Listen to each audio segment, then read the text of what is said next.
Goeiedag en baie welkom. Ons word genooi na die emosionele toneel tussen Jesus en Petrus. In Johannes 21, 'n toneel wat ons elkeen hoop gee. 'n Toneel wat sê, jou mislukking is nie groter as die liefde vir jou nie. 'n Toneel van herstel, herskep en herbou. Kom ons lees 'n gedeelte van Johannes 21 saam.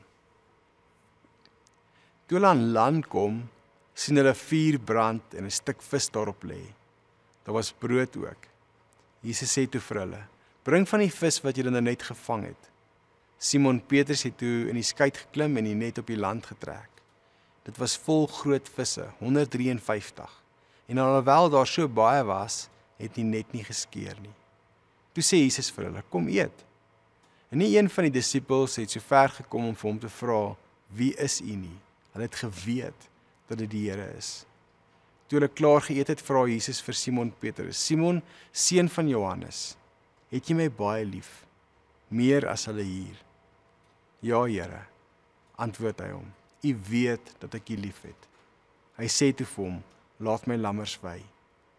Jesus vra hom weer 'n tweede keer, Simon, seun van Johannes, het jy my baie lief? Ja, Here, antwoord hy hom, u weet dat ek u lief het. Hy sê toe vir hom, pas my skape op. Jesus vra hom die derde keer, Simon, seun van Johannes, het jy my lief? Petrus het bedroef geword, omdat Jesus hom die derde keer gevra het jy my lief? En hy antwoord hom, Here, u weet alles. U weet dat ek u lief het. Hy sê toe vir hom, laat my skape wei. Petrus, die een wat vroeër met passie, loyaalheid beloof het Jesus 3 keer verloon, tydens sy arrestasie en sy verhoor. Nou na die opstanding, kyk Petrus die een wat hy verraai het in die oë. In plaas daarvan om Petrus te veroordeel of om hom op sy plek te sit, vra Jesus met deernis vir hom. Petrus, het jy my lief? Nie net 1 keer nie, maar 3 keer. Wat Petrus se 3 verlonings weerspieël. Jesus het nie probeer om Petrus te verneder nie, maar om hom te genees. Jesus fokus nie op Petrus se mislukking nie, maar trek hom deur liefde terug in verhouding. Hierdie vraag, het jy my lief, is die belangrikste vraag vir elke volgeling van Jesus. Of in hierdie gedeelte vra Jesus, het jy my lief meer as hulle of dit? Dit is nie, sal jy beloof om my nooit weer te faal nie, of sal jy 'n volmaakte disipel wees nie. In plaas daarvan gaan Jesus reguit na die kern toe. Liefde. Liefde is die ware fondament van die Christelike lewe en diens. En elke keer as Petrus antwoord, gee Jesus vir hom 'n opdrag. Voed my lammers, sorg vir my skape, voed my skape. En hier is die ding. Liefde vir Christus word sigbaar in liefde vir ander. Jesus is nie tevrede met net 'n privaat liefde nie. Hy roep Petrus tot aksie om vir sy mense om te gee. Hierdie beweging van liefde na diens is deurslaggewend. Om Jesus lief te hê, lei daartoe dat ons sy kudde liefhet. 'n Verhouding met Jesus lei altyd uitwaarts na verantwoordelikheid vir ander. En dalk 'n vraag. Hoe sou jy antwoord as Jesus vandag vir jou vra? Het jy my lief? En as jy alles in jou lewe, al die belangrikste goed in jou lewe op die tafel sit, het jy my lief meer as hulle? En die ander ding uit hierdie gedeelte is dat ons herinner word dat ons verlede en vorige mislukkings ons nie diskwalifiseer om saam Jesus verantwoordelikheid te vat vir sy skape of mense nie. Jesus weet van Petrus se verlonings, hy weet van sy mislukkings, sy tekortkominge, en tog vertrou hy hom steeds met sy skape.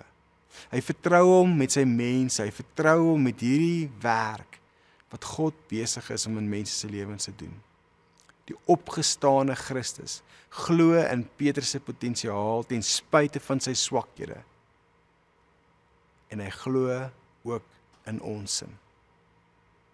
Uiteindelik word ons genooi om Jesus se vraag persoonlik te hoor Nie as 'n beskuldiging nie, maar as 'n uitnodiging.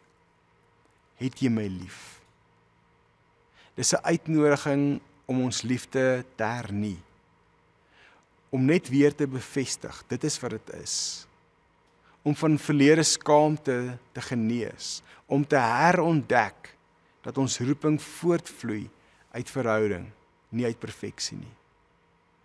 In hierdie toneel en optrede beloof ons, daar is altyd hoop. Kom, Jesus wag. En vandag, dalk as afsluiting, jy kan met hierdie vraag gaan reflekteer vandag verder. Het jy my lief? Meer as hulle hier, meer as dit. Die eerste vraag. Vir my is dis 'n groot introspeksie van wat in my lewe aangaan. Is daar enigiets wat in die pad staan van my liefde vir Christus? En dan die tweede een, sal ek gaan. Sal ek gaan en hierdie amp, hierdie roeping, hierdie verantwoordelikheid wat die Here vir my gee om uit te reik en mense se lewens aan te raak, sal ek dit doen? Sal ek dit opnuut doen? Want miskien sê ek doen dit. Maar sal ek dit opnuut doen? Sal ek opnuut ja sê hiervoor? Ek los dit by jou. Kom ons bid saam. Hemelse Vader, wat 'n wonderlike voorreg om saam met U te werk in dit wat U doen. Dankie dat ons tekortkominge ons nie diskwalifiseer om die pad saam met U te loop nie. Help ons om die bewus te wees van dit wat U in ons lewens wil doen. In Jesus naam. Amen.